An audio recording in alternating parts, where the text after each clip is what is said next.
Hello viewers, তোমরা সবাই কেমন আছো? আশা করছি সবাই ভালো আছো, আমরাও ভালো আছি। তো আজকে বড়দিন, তাই বড়দিনে ঘুরতে যাওয়ার ব্লগটা নিয়ে আজকে চলে এলাম তোমাদের সামনে। এখন যাচ্ছি একটা পিকনিক স্পটে, বাট পিকনিক স্পটে যাচ্ছি কিন্তু সেখানে কি বলবো, পিকনিক সেরকম ভিড়ই নেই। এর আগের বছর তোমরা ব্লগ দেখলে লক্ষ্য করবে, আমি যখন রাধিকাপুরে, এই জায়গাটার নাম রাধিকাপুর, তো রাধিকাপুরে যখন এসেছিলাম পিকনিক করতে, তখন মানে কি বলবো, অনেক লোক ছিল, অনেক লোক পিকনিক করছিল। বাট এবছর মানে সেখানে মেলা বসে গেছিল, বাট এই বছর একদমই লোক সংখ্যা নেই। দেখে মনে হচ্ছে ধুধু মরুভূমির মতো। জানি না কেন সেটা।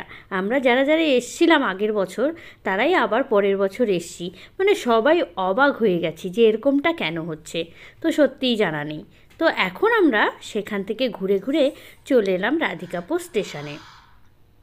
তোমরা অনেকেই জেনে থাকবে, ভারত বাংলাদেশের একদম শেষ সীমান্ত হলো রাধিকাপুর স্টেশন। তো সেই রাধিকাপুর স্টেশনে চলে এসেছি। এর আগেও একটা ব্লগ হয়তো বা তোমরা পেয়ে থাকবে। তো আমরা 3টে পরিবার মিলে এখানে চলে এসেছি রাধিকাপুর স্টেশনে। চলো দেখতে থাকো আমরা কত মজা আর কত আনন্দ করছি বড়দিন উপলক্ষে এখানে। ওই যে বলছে, কি বলছে শোন না, ওর খালি এখান থেকে সমস্ত ট্রেন পাসিং হয়, এখান থেকে সমস্ত ট্রেন পাসিং হয়। ধারে যাবি না, একদম ওই একদম ধারিতে না। এই স্টেশনে এলে তোমরা কোনো না কোনো ট্রেন কিন্তু দেখতেই পাবে। হ্যাঁ, এর আগের বছরও দেখেছিলাম স্টেশনে এসে ট্রেন, এইবারও দেখতে পাচ্ছি, কারণ এখানে সবসময় কোনো না কোনো ট্রেন থাকবেই। তো এই যে ট্রেনটা কিছুক্ষণ পর হয়তো এটা চলে যাবে।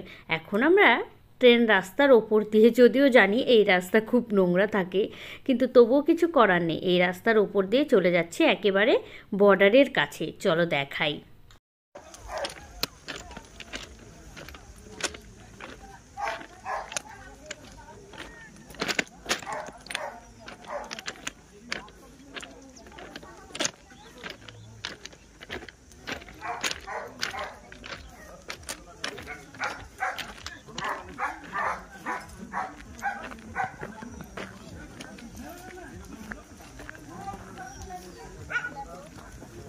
ফটো তোলা নিষেধ।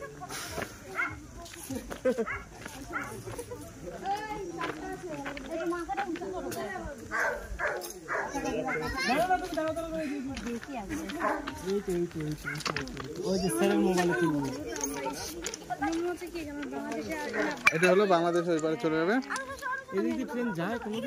যাই মালামালে, কোনো মালামাল যাচ্ছে ধরে, ওরকম যায় না তো, বছরে একবার যায় কিনা সন্দেহ আছে, বললাম না।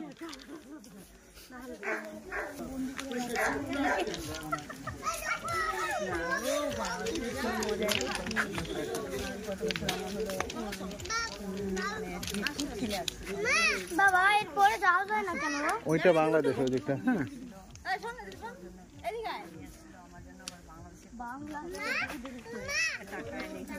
আমি বলছি কেন টাকা দিচ্ছে না, আমাকে কোনো একটা জিনিস এনেছিল না, বলো কত আনন্দ যেটা তো এখানে চলে এসেছি আমরা এই বর্ডারের কাছে। এই জায়গাটা ভীষণ সুন্দর, একে একে আমরা এখানে ফটোশ্যুট করে নিচ্ছি, বাট কিছুক্ষণ পর কিন্তু আর করতে দেয়নি। হ্যাঁ, হেড অফিস থেকে অনেক লোকজন এসেছিলো, তারা আমাদেরকে বারণ করলো, যদিও এখানে ফটো তোলা নিষিদ্ধ, মানে লেখাই ছিল, তবুও সবার ছবি তোলা দেখে আমরাও তুলছিলাম। আর এদিকে অদিতি চলে গেছে ডগি দেখাতে, অনেকগুলো ডগি ছিল এখানে। হ্যাঁ, প্রায় 3-4টের মতো, সেই ডগিগুলো দেখাতে আরুষকে আর গুড্ডুকে নিয়ে চলে গেছে ও। আর তোমাদের দাদাভাই এদিকে এখন ভাষণ দেবে। হ্যাঁ চলো, তোমাদের দাদাভাইয়ের ভাষণ শোনাচ্ছি। আর এখানে অনেকেই কিন্তু ফটোশ্যুট করছিল, দেখো তোমরা দেখলে বুঝতেই পারবে। চলো তোমাদের দাদাভাইয়ের একটু ভাষণ শোনাই। তোমাদের দাদাভাই কিন্তু দারুণ ব্লগ করতে পারে, দেখো দেখলেই বুঝতে পারবে।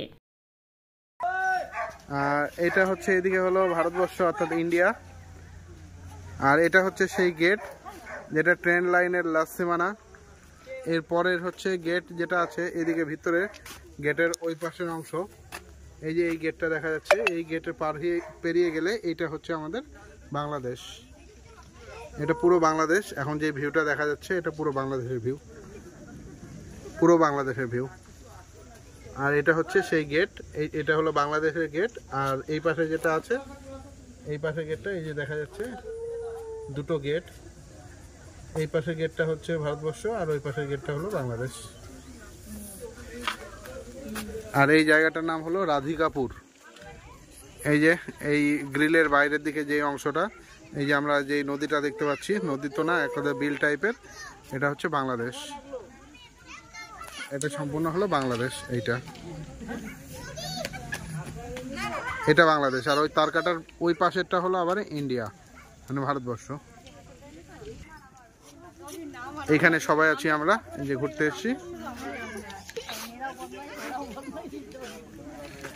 এইটা হচ্ছে ট্রেন লাইন। আর এই যে এই লোকগুলো হলো বহির্দেশের লোক, মাওবাদী, আতঙ্কবাদী সব লোকগুলো এগুলো।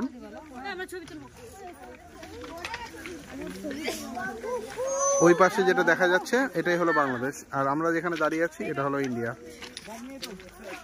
এখানে এরা ফটোশুট করছে, মনে হচ্ছে, দেখে মনে হয় নিজেকে বিউটি কুইন মনে করছে।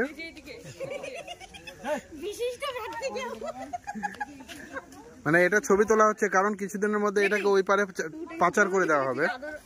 হ্যাঁ, এই দেশ থেকে বহিষ্কার করা হবে। এবারে আমরা ফেরত যাচ্ছি, মানে বাড়ির দিকে রওনা দিচ্ছি। বাড়ি যাওয়ার আগে অবশ্য অনেক কিছু খাওয়া দাওয়া করেছিলাম, সেগুলো তোমাদের সঙ্গে আর শেয়ার করা হয়নি। মোমো খেয়েছিলাম, তারপরে ঘুগনি চপ খেয়েছিলাম, পেঁয়াজি খেয়েছিলাম, এরকম অনেক কিছুই খেয়েছি টুকিটাকি। আর খাওয়া দাওয়া করে তারপরে রুমে গেছিলাম। এবার আমাদের বাড়িতে, এক কথায় ভাড়া বাড়িতে, সেখানে আমাদের সঙ্গে তুলিরাও গেছিলো। এবার সেখানে গিয়ে চাটা খাওয়া হয়েছে, আরও কেক খাওয়া হয়েছে। বড়দিন উপলক্ষে কেক খাবো না তা তো হতে পারে না। আর তোমাদের দাদাভাই কালকে যে কেকটা এনেছিল সেই কেকটাই কিন্তু আমরা সবাই মিলে খেয়েছি। হ্যাঁ, তবুও বেঁচে গেছে, অনেকটা বড় ছিল তো। যাই হোক, তো আজকে সারাদিনের ব্লগ তোমাদের কেমন লাগলো অবশ্যই কিন্তু জানিও কমেন্ট করে। আর তোমরা বড়দিনে কে কত আনন্দ করেছো, কে কত মজা করেছো সেটাও কমেন্টে জানাতে ভুলো না। তো দেখা হচ্ছে আবার কালকে একটা নতুন ব্লগ নিয়ে। আজকের মতো এখানেই টাটা। চলো, সবাই সুস্থ থেকো, ভালো থেকো। যারা চ্যানেলে আছো প্রতিদিনের মতো বলছি, চ্যানেলটিকে সাবস্ক্রাইব করে পাশে থেকো আমার। তো চলো, আজকের মতো টাটা।